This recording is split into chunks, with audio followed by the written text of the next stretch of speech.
Yok ki geliyoruz.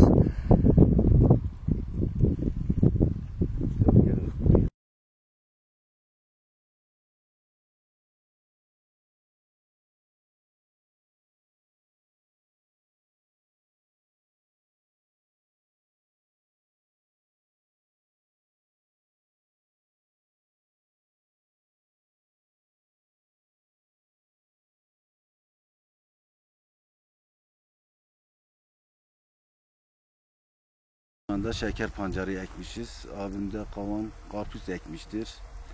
Arpa, buğday işte bu işlerle uğraşıyor. Valla bu sene verimlerden inşallah memnun kalırız.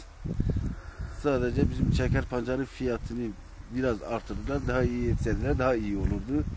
Yani şu anda 50 dönüme neredeyse 250 bin masraf etmişim.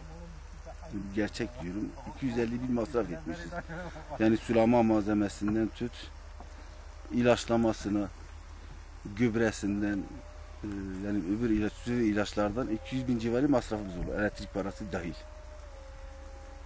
Yani inşallah iyi olur. Bizim beklentimiz 1'e 7-8 üzeri almamız.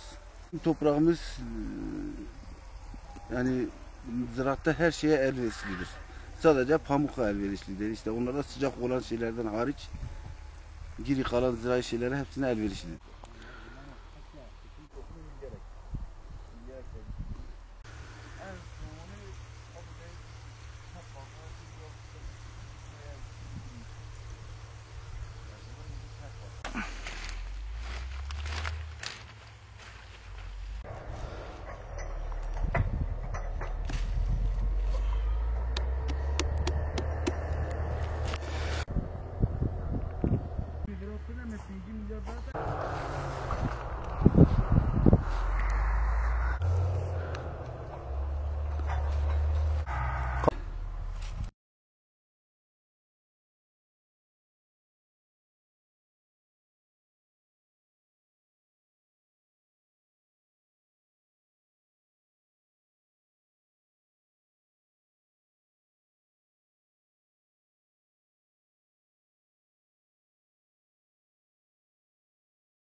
Biz seslerimi bizlere şey nemalı, zirve nemalı. Bizden bustan nemalı.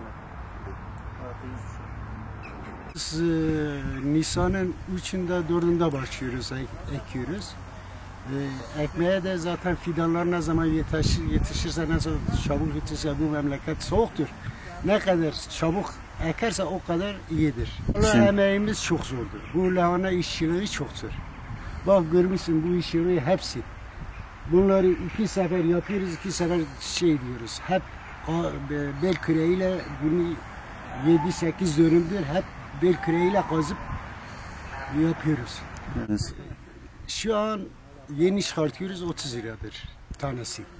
Her bir tanesi de 15-20 kilo çıkan lahana demek.